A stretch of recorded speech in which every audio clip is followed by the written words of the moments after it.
Welcome to the Enchanted Ears podcast, where we discuss anything and everything Disney. I'm Angela. And I'm Joe, and on today's episode, we're going to discuss some of the lesser-known things to do at the Walt Disney Resort. Yeah, this is an interesting episode. Like, there's some pretty cool pointers and things that if you don't know they exist, you don't know they exist. So we're gonna go out there. If you don't know they exist, you don't know they exist. Yeah, if you don't That's know Captain about them, you don't know Obvious them. over there. Hey, listen, sometimes language can be very simple. And in that case, it's just simple. Very true. And I will say, before we get into the Disney news and before we get into our main topic here, if you're not subscribed, if you're not following the podcast, now's the time to do it, because next week we are going to have an interview with former Disney Imagineering president Bob Weiss. Yes. So it's a great interview. Here's a short clip of that. It always goes back to storytelling, and like I said, with Pirates, it was we wanted to accomplish something, and in order to accomplish that, we had to do it differently. Tron was the same way. You know, the idea was we knew that Space Mountain was popular. We knew it was exciting, but we also knew a second Tron movie was coming out. And we knew that this light cycle experience was something that, you know, people would love to experience, and we didn't know how to do it. We didn't know how to do it because we didn't want people to have any kind of vehicle around them. We wanted them to just feel like they were, you know, in the air on the equivalent of kind of a cycle or a motorcycle. And so you go through a lot of R&D. And there are times along the way where you kind of say, well, it'd be a lot easier to just go back and not do this. And luckily the kind of the ethics of Disney and Imagineering are we don't shy away from taking creative, you know, challenges on. So if you want to see the whole interview, that's going to be coming out next Monday. So make sure you're subscribed on YouTube, subscribe wherever you get your podcast, so you're notified as soon as that comes up. Yeah, it was a great conversation. All right, so let's cover the Disney news of this week. So down at Walt Disney World, since we're going to be talking about Walt Disney World today, they've announced their 2025 discounts already. So that we already have some discounts for 2025. Wow. So if you're planning to head down next year, you can get a discount. So what they are is you can get up to $200 per night off a 3-night, 2-day room and ticket package. So if you are somebody who has annual passes like us and you're just getting a room, you can't get this discount. Now, they frequently have annual pass discounts, so they may have something else in there, but this is room and tickets, and this is for arrivals from most nights February 26th through June 30th, so pretty wide thing. And I have to imagine that they will then have, like, they had discounts all summer that basically went, I think, October. They might have even extended some into the end of the year, so I have to imagine we will probably get continued discounts. You know, kind of the adage of Disney trip planning goes, if you see a price you like, book it. Yeah. Because it's never going to get more expensive than that. Mm-hmm. But it could get cheaper. So you don't want to bank on a discount and then you wait to book and then the price does go up, you know, because you didn't lock in. So lock in, it's only $200 deposit. But if you're looking for February to June, here's some discounts. I have to imagine when Epic Universe opens, if bookings are light, there's probably going to be more discounts. Yeah. But again, if you see a price you like, book it, and then you might, you know, be pleasantly surprised, because if you have a discount that comes out after the fact, you can always like call Disney and they'll kind of credit you for that. So, but it's interesting that kind of stuff is coming out early already. And then over on Disney Plus, there is a new documentary coming out, which I had heard nothing about until they dropped a trailer on it. But it's coming out November 1st, and it's called Music by John Williams, which as soon as I saw the trailer on YouTube, I could not click it fast enough to see this, because this is something that I've been waiting my entire life for, even though I didn't know it existed. Didn't know it? Yeah, because John Williams has scored basically, I feel like, every popular movie for the past, it feels like forever. Jaws, E.T., Harry Potter, Star Wars, Indiana Jones. He's done everything. He's also done music for the Olympics because they kind of talk about it in the trailer for the documentary. So this is Didn't he do Jurassic Park too? He did do Jurassic Park, yeah. And it seems like they're interviewing Steven Spielberg, like they're interviewing George Lucas, like the people he worked with. This is going to be a fascinating thing because it blows my mind how you can write music like this. Well, yeah, and I mean, one of the biggest hooks that they have for the trailer is showing you like the clips of the movies without the music behind them to kind of prove just how much the music is actually making the scene. I think Spielberg says that. I think he goes like, if you want to know how much music is, play it with and without. I mean, George Lucas is on there saying there's no Star Wars without John Williams, just because of the way he just has such a unique style. But the fact that, like, what I'm interested to see is like one man composed all of this music, and he wrote for so many different instruments. Like, how do you do that? And it seems like they're going to kind of get into that, like his process and his life and just kind of going through all of this. It's going to be fascinating to see this. Do you think he's the Mozart of our time? I mean, like, really, like, honestly, like, think about when you think about it, like, people hundreds of years down the road, is that going to stand up, or are they going to be like, oh, and there's Mozart, Beethoven, and John Williams? Like, it's an interesting thought. Like, he is so prolific. I mean, it's classical music. It's movies. Scoring movies are modern day classical music. I mean, it's basically between him and Hans Zimmer, the two of them have scored pretty much every major film for the past 20, 30, maybe even 40 years. I feel like, though, John Williams tends to be more classical, though, where he uses more classical instruments. Hans Zimmer uses like some more eclectic sounds and things in there. Yeah, there are times. Whereas, you can go, our local symphony had live Star Wars night where they had the live symphony playing John Williams' score to the movie. So you can kind of do that with a classic symphony there. Yes, exactly. It's really cool. All right, so let's get into our main topic. The top things to do at Disney World that nobody knows about. And I feel like nobody knows about them. Well, wait, if you know about them, then technically this is an inaccurate title. That one person knows about. Well, now it's two because I know about them. And then all of our listeners know. After this episode, everybody's going to know about them. So should we change the episode? Like, should we posthumously change this episode title to Top Disney World Attraction that everyone now knows about? You are way overthinking this. But I feel like, not a lot of people know about this, and nobody knows about these because I have not heard of 90% of this stuff. And, this comes about because we got annual passes. You can go and listen to our episode we did a few months ago on when an annual pass is worth it, when isn't it worth it. And we decided next year, because we're going down for marathon weekend and some other times, it makes sense to get an annual pass. And so what we kind of said is we should kind of make a plan, make a concerted effort every time we go to do something new. Because as much as we love Disney and as much as we go, you tend to kind of fall into a rut of a pattern of the things that you do every time, and that your must-dos that you do every time.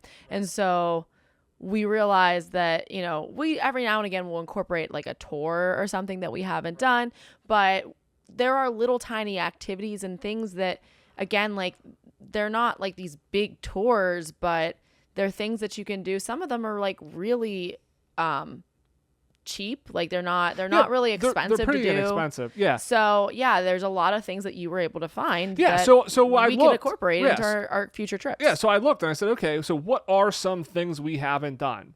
And you're right. There's a million things I haven't done. Yeah. And it turns out there really are. It's pretty close to 1 million here. In terms of things that, and this is not including tours. Most of this stuff is outside of the parks. Like, this is stuff you can do that's not even in the parks. So you can go to Disney, I have discovered, and not visit the parks and have a pretty full day and experience, and I think still have a lot of fun. Which I kind of knew in theory, but didn't realize how much there actually is to do.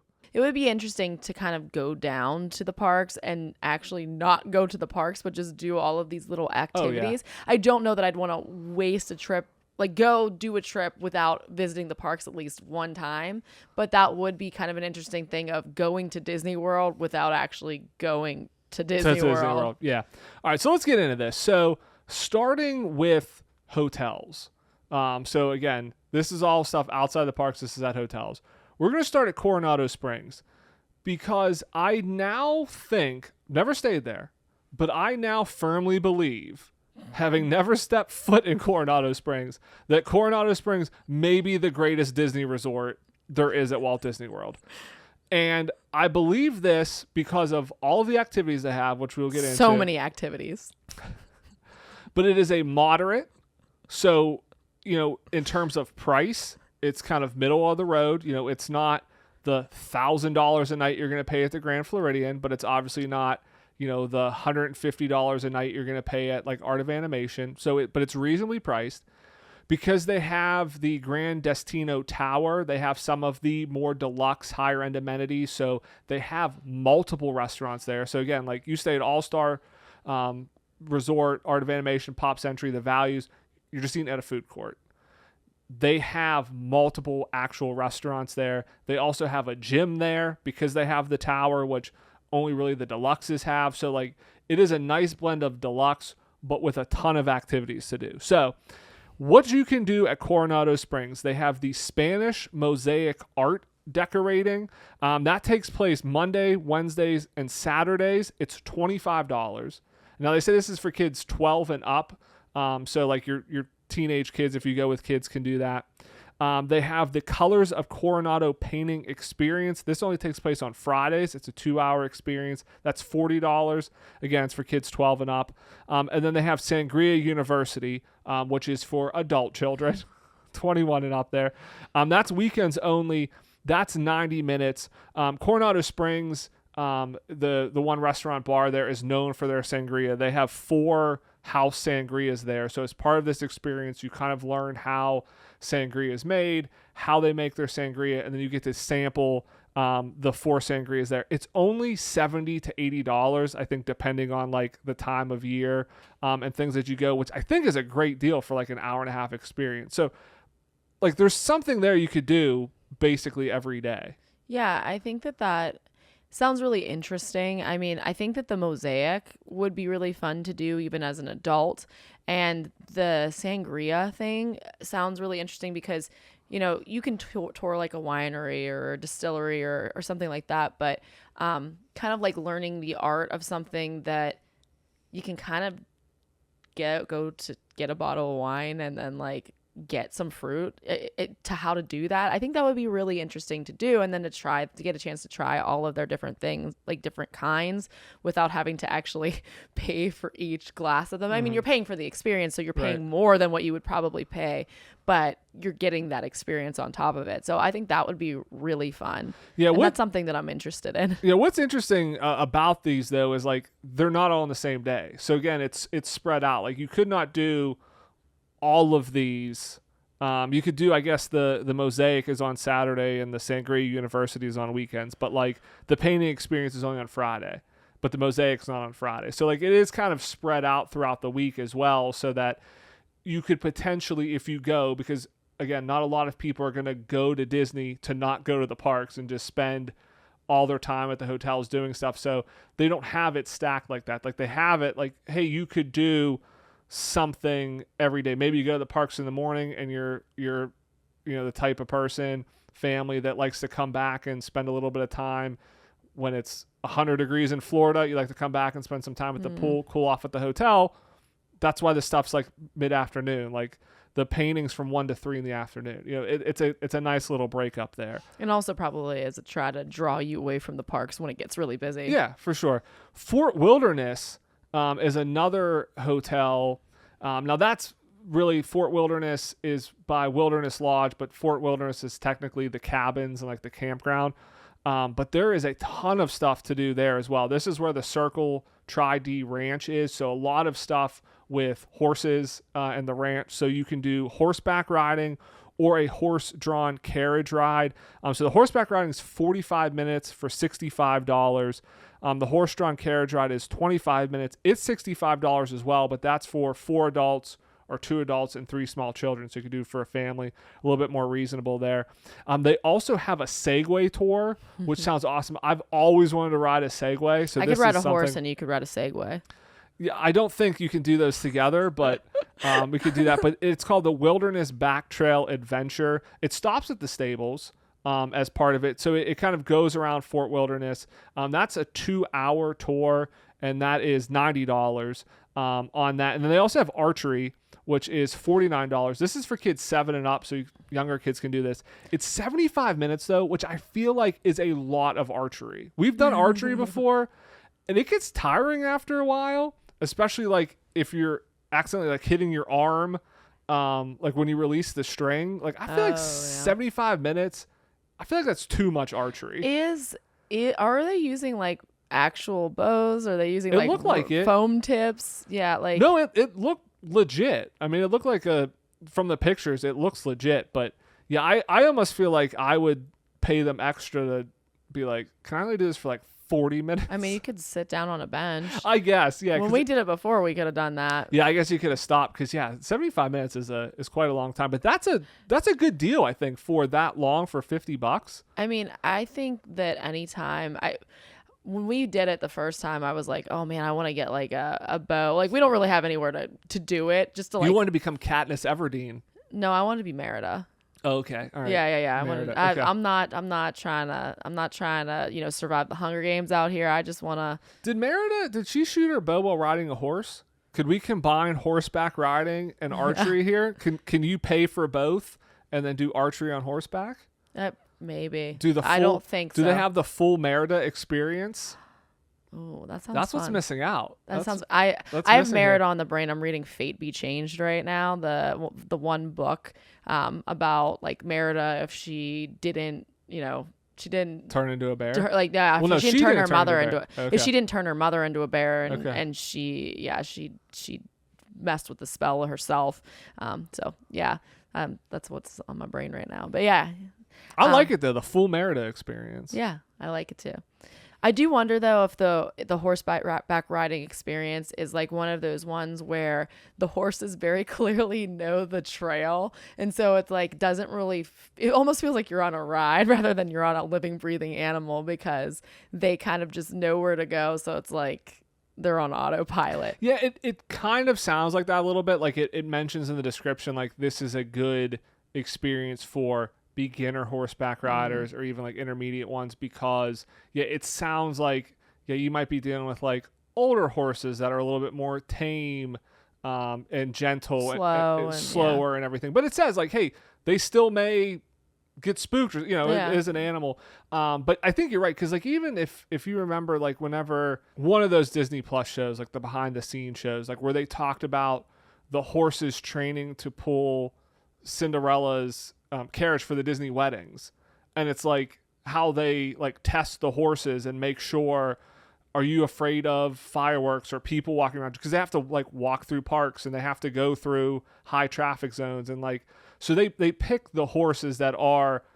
the most docile, the ones that aren't going to get spooked easily. So I imagine these horses are the same way. Like you're right, like they've probably done this course so many times and they're so used to people always being around and like just weird stuff happening that like the risk of them getting spooked and just like running crazy is pretty low. How good do you think life is as a Disney World horse? I think it's not bad. Do you think that they get to ride the rides when the parks close at night? They just toss up their hooves.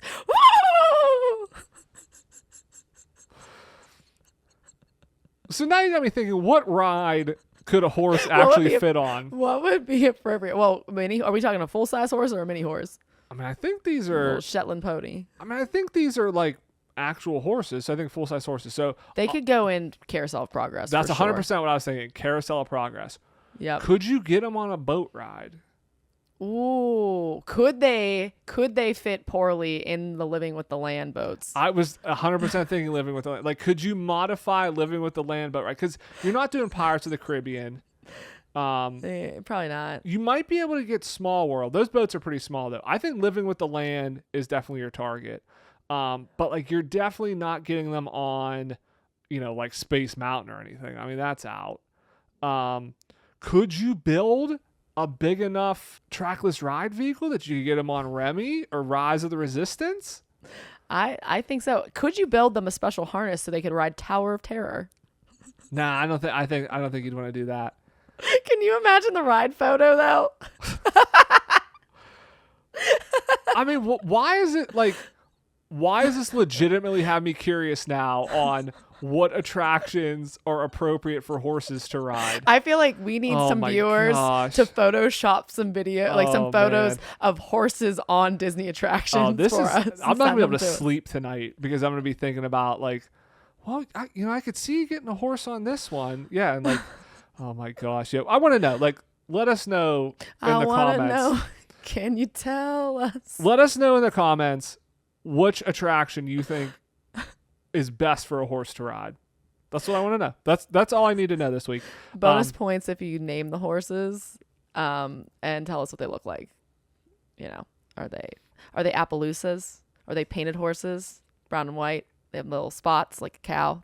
Over in the Boardwalk area, you can do the Surrey bikes. So those are those like big carriage type bike. So, and you can get 2-person or 4-person versions of that as well. Yeah, so I mean that seems like a fun little way to get around the Boardwalk area and kind of see everything and tour it. Yeah, they also have those at Port Orleans, Old Key West, and Saratoga Springs as well over in that area, because like we stayed at Old Key West and that is basically like a neighborhood over there. Like you have like little cul-de-sacs everywhere. Yeah. And so that would be one where, like you rent those bikes and you have enough space to like ride around in versus like, Art of Animation or something. Like there's not a ton of places to ride around or anywhere you would really want to do that. But like the Boardwalk, I feel like is probably like the best area to do that. There's just so much going on over there. So something else that I want to do really badly is in that Boardwalk area is go to Jelly Rolls,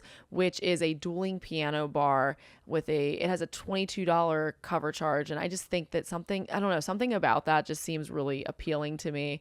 Going, and I'm sure that it probably has like a light Disney theming to it. I just think it would be a lot of fun. Yeah, I mean, they've had the pianos out outside of there during some Run Disney races, and they move. So I don't know if they move when I don't know you're in. I don't know if the they bar. move inside or not, but yeah. So we've seen that. We've never got to actually experience it. What is cool about that is it's a late night thing. I think it opens at like 8.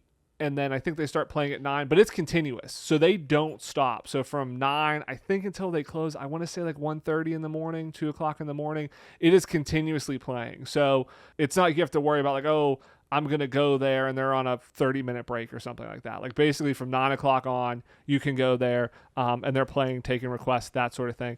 I feel like this is something, I think people know about it because it's obviously popular, but I do feel like on the Boardwalk, there's not a lot of people going there unless you stay at Beach and Yacht Club, unless you stay at the Boardwalk. I feel like a lot of people that just go to the parks could potentially miss that area because you don't necessarily have a reason to walk through there. So I think Jelly Rolls is also something you could miss unless you walk past it. You may not even know what it is. I feel like the Surrey bikes, like if you've ever walked in the Boardwalk, you've probably seen somebody riding those. And so okay, hey, like that's something to go on. So I guess I lied at the beginning that somebody does know about that. So these aren't all things nobody knows about. But I feel like, Jelly Rolls is definitely something that very few people know about. A couple things in park. So in Epcot, there is the La Cava Tequila experience. This is in the Mexico Pavilion. So it's kind of a description of it from Disney's site is a certified tequila ambassador guides you through a selection of rare and unique agave spirits. Each spirit is paired with a flavor meant to enhance its essence.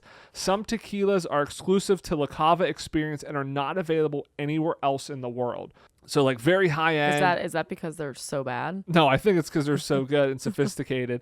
It's around 45 minutes. Now, this one is $180 a person, and it's only 45 minutes. You compare that to Sangria University, which is 90 minutes, so it's twice as long of an experience. And Sangria University makes me think that I'm going to learn something, whereas this is more like... This is an experience. Yeah, it's an experience. Well, this seems to be like they have kind of like an experience of like what goes into making tequila and like the flavors of tequila. Like there's more than just like the tasting of it in there as well. But Sangria University, $80 is the max price, which is $100 less than this. Now I will say I looked up because I was like, this seems crazy expensive, $180 a person for a 45-minute thing. I found a review. It's gotten good reviews, but it was from 2021, and they quoted the price as $100.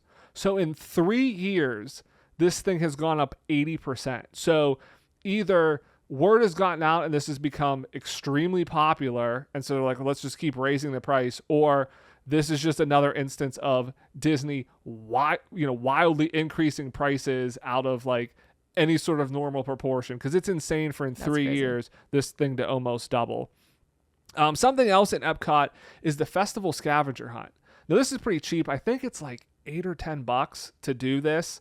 And they have all the festivals have a version of this. You go around and you're kind of finding like, I know like Spike the Bee, you're finding him in one of them, different things. But then you get a little like ice cream bowl or mug or something at the end of it. So that's basically what you're paying for. That's what the $8 or $10 is. And you can just get that when you buy the map. You don't actually have to go and find everything. You can kind of cheat and just like pick that up at the end.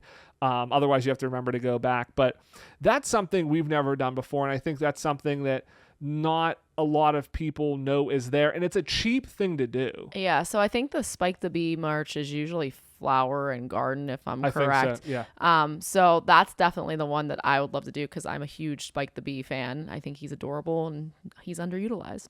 So yeah, but I think that would be a really fun thing to do. I think it would be fun to do with kids too, because it's just finding hidden items. Yeah, I think why I'm interested in it and kind of why I brought it up is, again, I think it's a lesser known thing, a little known thing in the parks, but I also think it causes you to go to areas you might not typically go and kind of pay more attention at Epcot in the same way that the DuckTales adventure gets you into different nooks and crannies of the countries. I feel like if you're looking for a Spike the Bee, or you're looking for something as part of the scavenger hunt, you're going to be paying more attention to the countries, paying more attention to what's going on.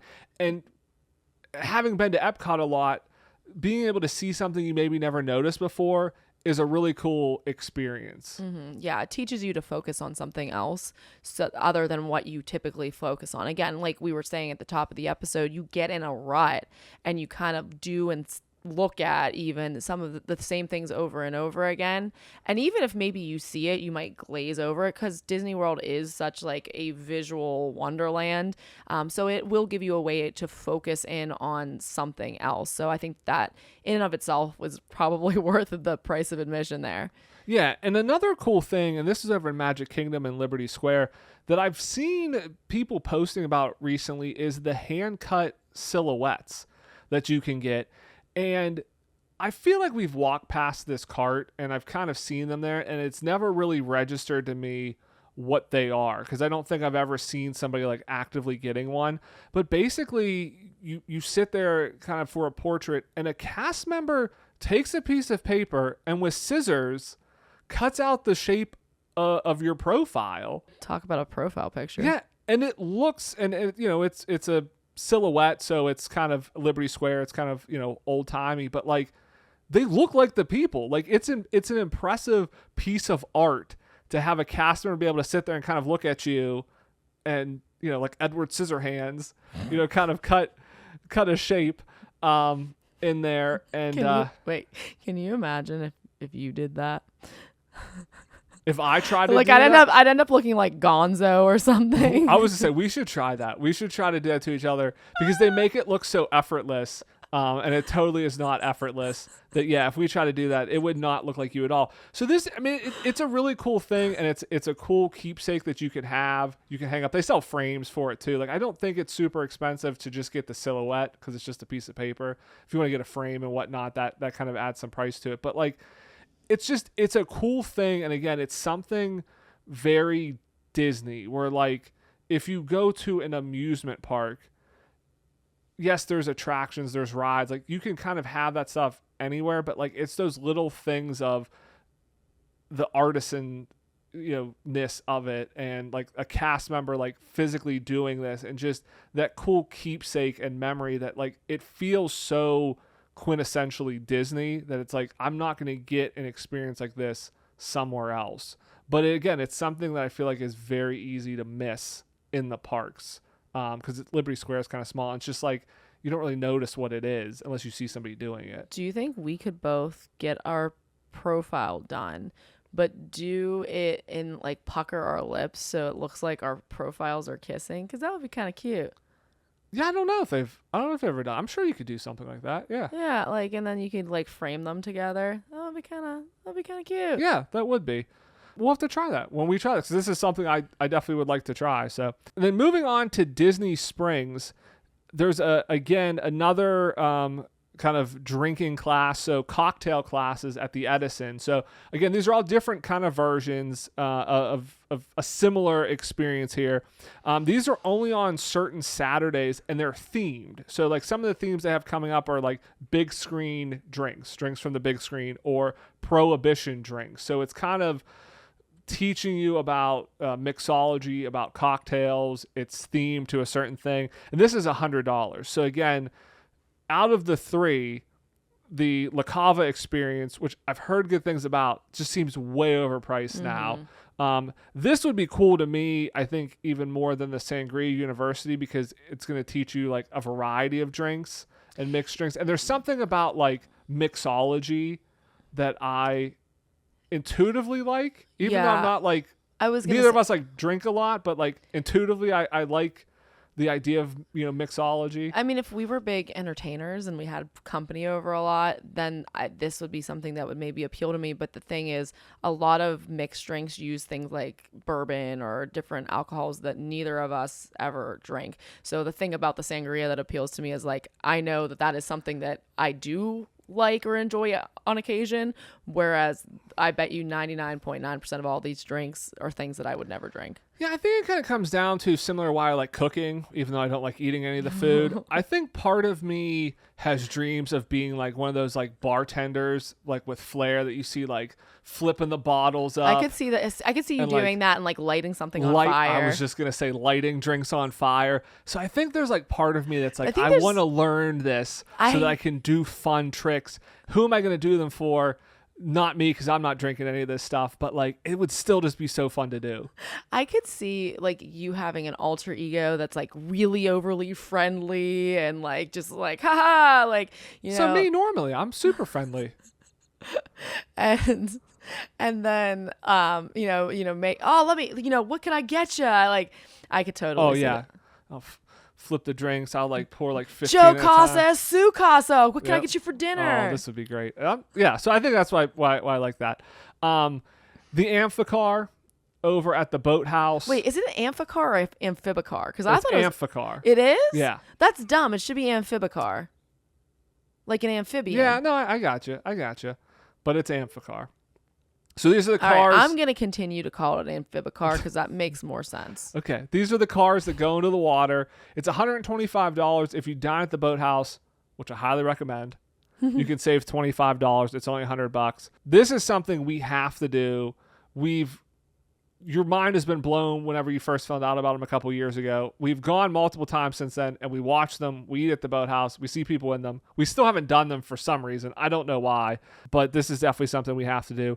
And then something else I found out about that I'm very excited about is at Amorette's Patisserie, they have a cake decorating experience. So they will teach you how to make a Mickey or Minnie cake. Depending on the day, it kind of alternates. It is $199 for one cake, but you can have two people working on the one cake. So we could both do it for $200. So it's about $100 a person, which is, again, a little bit more expensive. But again, like the cocktail classes at the Edison are $100 a person. So you're paying about the same amount. But you learn how to decorate a cake, and then you get to take the cake home. So you have something to eat that I feel like I would enjoy, to your point, more than like a mixed drink. I'd have a cake to take home because, again, part of me wants to be a pastry chef too. So, oh my goodness gracious, I got to learn somehow. I feel like you and I would have to draw a line and icing down the middle.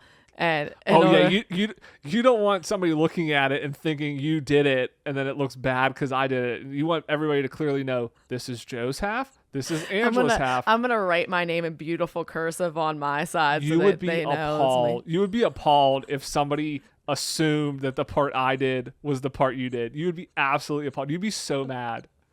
Yeah, I mean, I think you have a lot of talents that I do not possess, but there are a few small areas that I do excel at more naturally than you. And we are doing this now.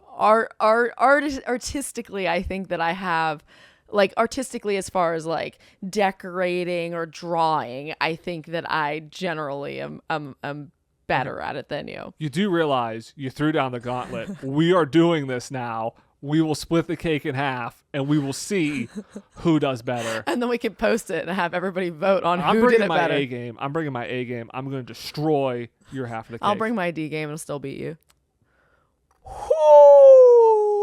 Spicy. All right. So kind of leading into this is a good segue here.